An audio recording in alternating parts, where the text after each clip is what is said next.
Okay, we're right before lunch break. We got the hot dogs here. Of course, I'm going to take you out to the grill and show you those yummy hot dogs. Patrick and Al tearing it up, picking it up, laying it down, getting her put on.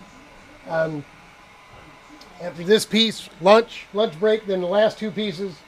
Then we talk about how cool we are, and then we'll pack the boys up and send them home. But let's go take a look at the hot dogs out here. These are the Grattan hot dogs from the Dave Larson Memorial Weekend. I brought home 22 pounds of these hot dogs because we overbought.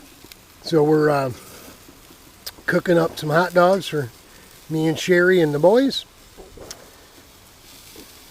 And yeah, it's starting to rain. We're getting a little rain out here, boys. Yep, a little bit. Yep, just a little bit.